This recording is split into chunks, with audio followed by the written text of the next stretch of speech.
আগে যেগুলো আমরা মানে একদম সেফ আছে, যেখানে কিছু সেরকম নেই, যেমন এইটা আছে, আগে এইগুলোকে করি, এক একটা করে ধরবো, সবাইকে ধরবো। যেটা বেআইনি সেটা বেআইনি। যারা বসবাস করছে তাদেরও তো একটা দায়িত্ব আছে যে দেখে কিনতে হয়। আর যদি ধরুন ডেভেলপার ওনাকে ফাঁক দিয়ে যদি কিনেছে, তাহলে সে ডেভেলপারেরও দায়বদ্ধতা আছে। একের পর এক নির্মাণ ভেঙে দেওয়া হচ্ছে যেগুলো বেআইনি ছিল। আজকে কলকাতার ইস্ট কোরিয়া রোড, বেলেঘাটার ইস্ট কোরিয়া রোডে যে নির্মাণ ভেঙে দেওয়া হচ্ছে,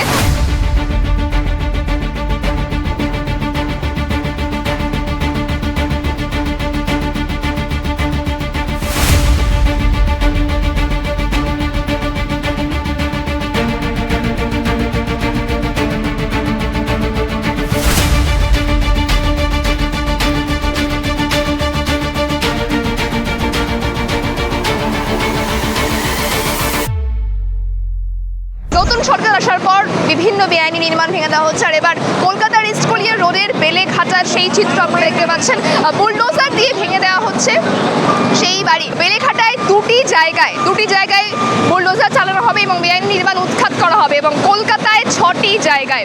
কলকাতার পুর কমিশনার স্মিতা পাণ্ডে তিনিও বললেন যে যে সমস্ত জায়গায় ইললিগাল বা বেআইনি কাজ করা হয়েছে সেই সমস্ত জায়গায় সমস্ত নির্মাণই ভেঙে দেওয়া হবে, কোনো নির্মাণই বাদ যাবে না। পুর কমিশনার স্মিতা পাণ্ডে তিনি ঠিক কি অভিযোগ করছেন এবং তিনি কি বলছেন এই বেআইনি নির্মাণকে ভেঙে দেওয়াকে কেন্দ্র করে?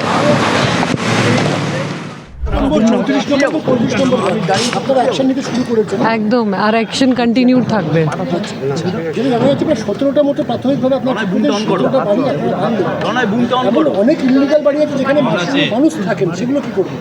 না, সেইগুলো আগে যেগুলো আমরা মানে একদম সেফ আছে, যেখানে কিছু সেরকম নেই, যেমন এইটা আছে, আগে এইগুলোকে করি, এক একটা করে ধরবো, সবাইকে ধরবো। যেটা বেআইনি সেটা বেআইনি। ম্যাম, গোটা শহরে এখনো পর্যন্ত কতগুলো মেনশন করা হয়েছে, এক্ষেত্রে আপনাদের মতামত কি হবে? আপনাকে যেটা বললাম, আমরা এইটা তো শুরু করেছি, now this shall continue, this will continue. আরেকটি বিষয় আছে যে এর পাশেই আরেকটা বিল্ডিং, হ্যাঁ, তাতেও পুরসভা নোটিশ করেছে, সেখানে 8টি ফ্ল্যাট, প্রায় 10-12 বছর ধরে ওখানে মানুষজন বসবাস করে। স্বাভাবিকভাবে তারা একটু আতঙ্কিত হয়ে পড়েছেন। এই যেখানে বসবাস করছেন যেসব বিল্ডিংগুলোতে, এই অবৈধ বিল্ডিংগুলো নিয়ে so already there R enough guidelines of supreme court and high court on these issues, তাই তো? যারা বসবাস করছে তাদেরও তো একটা দায়িত্ব আছে যে দেখে কিনতে হয়।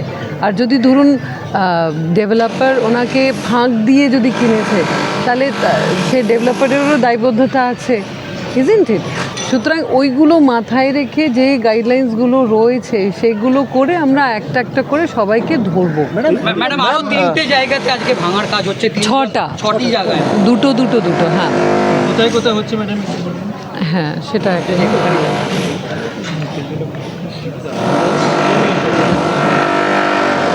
এবং যদি ম্যাডাম নামগুলো বলা যায়, বলছি, ওইটাই তো দেখে বলতে হবে। দেখছি মানে বেলেঘাটাতে আপনি যেটা দেখছেন এইটা আছে, দুটো প্রেমাইস ইস্ট কুলিয়া রোডে আছে, ওয়ার্ড নম্বর 34-এ তো আছে, একটা 1/3A আছে, একটা B34H/5 আছে। এটা আজকে হচ্ছে। আর যেটা পাপু সোনার, ওনার অ্যাকমপ্লিসে সোনা পাপু, ওনারও আছে প্রেমাইস নাম্বার 91/23 আর 143 BB চ্যাটার্জি রোড, যেখান থেকে আসছি আমরা, ওখান থেকে আই এম কামিং। এরপরে যাব তিলজলাতে, সেখানেও আছে জেজি খান রোড, প্রেমাইস নাম্বার 47, ওখানে দুটো আছে বোধহয়। আর একটা জাস্ট স্টার্টেড কনস্ট্রাকশন, ওইটাও আমরা ডিমলিশ গোড়াতেই করে দিয়েছি, জেসে कहते हैं nip in the bud. So that is at East Topsia Road, premise number 3। Accomplices also, মানে ওরা তো সব এক নামে নেবে না, ওদের তো অ্যাকমপ্লিসেস আছে। ম্যাম, শহর কলকাতায় কতগুলো বাড়ি?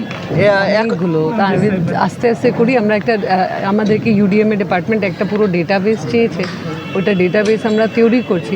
বিভিন্ন সময় আমরা নোটিশও দিয়ে থাকি, যেটা উনি বলছিলেন আগে, যে আমরা নোটিশও করেছি। এবার সেই নোটিশটাকে পারসু করে করে অর্ডারটা পেয়ে উইল কন্টিনিউ দিস ড্রাইভ। এটা কন্টিনিউ থাকবে, এটা কতদিন চলবে? বছর কলকাতা পুরসভা চলতে থাকবে, এই বিল্ডিং ভাঙার বিষয়টি আপনারা মানে চলতে থাকবে। হ্যাঁ, इसको तो खत्म करना है ना। একটা বিষয় করে যে বছরের পর বছর যেহেতু ইলিগাল বাড়ি চলছে, সেক্ষেত্রে এরকম অনেক সময় অভিযোগ ওঠে যে পুরসভা প্রপারলি নজরদারি থাকে না। একদম ওদেরও দোষ আছে, যাদের নজরদারি দেওয়ার দায়িত্ব আছে তারাও মানে they are also liable for this and action will be taken against them also, that is there definitely. Ma'am 188A Shantiniketan building, I mean Abhishek বন্দ্যোপাধ্যায়কে যে নোটিশ গেছিল তার কোনো রিপ্লাই উনি করেছেন? সময় চেয়েছে, কতদিন? এটা 2 সপ্তাহ মতন সময় চেয়েছেন, দেখছি আমরা তো কালকে রাত বিকেলের দিকে পেয়েছি। আচ্ছা ম্যাম সময় চেয়েছেন, হ্যাঁ ম্যাম সময় চেয়েছেন, কিন্তু যে ডকুমেন্টসগুলো আপনারা নোটিশে বলেছিলেন প্রডিউস করতে, সেই ডকুমেন্টসগুলো কি দিয়েছেন উনি? আরে বাবা সেটা সময় চেয়েছেন তাহলে ডকুমেন্ট দিই। Thank you ma'am. নির্মাণটা এখন ভেঙে দেওয়া হয়েছে বেলেঘাটার ইস্টকুলিয়া রোডে, কতদিন ধরে ছিল? কোনটা যেটা এই ভাঙছে সেটাও বলছি তো 2 বছর ধরে একবারে হচ্ছে এটা ভাঙা, এটা ভাঙা 2-2.5 বছর 1.5 বছর ধরেই হচ্ছে এটা। হ্যাঁ একই কন্ট্রাক্টর, একই লোক, রাজ নস্করই উনি প্রমোটার আমাদের, উনিই করছেন। বেআইনি ছিল? আমরা বলতাম ম্যাডাম আমরা কেন বেআইনি কি আইনি এটা বলতে পারবো না, আইন কি বেআইনি আমরা বলতে পারবো না। পার্টিগত কারণে? হ্যাঁ পার্টিগত ব্যাপারই হতে পারে, এটা নিশ্চয়ই পার্টিগত ব্যাপার থেকেই এটা আরও বেশি হচ্ছে। পার্টিগত উনি ছিলেন এখন হয়েছেন আর এক, ওটা এখন এসেছেন যারা ভালো বুঝেছে সেটা করেছে। কোথায় থাকেন? আমি এখানেই থাকি, এই পাড়ারই থাকি। বেলেঘাটে থাকেন? হ্যাঁ এলাকাটা 34 নম্বর ওয়ার্ড, বায়ুতলা ব্যায়াম সমিতি ক্লাব। এটা বলছেন 2 বছর ধরে ছিল? হ্যাঁ এই বাড়িটা?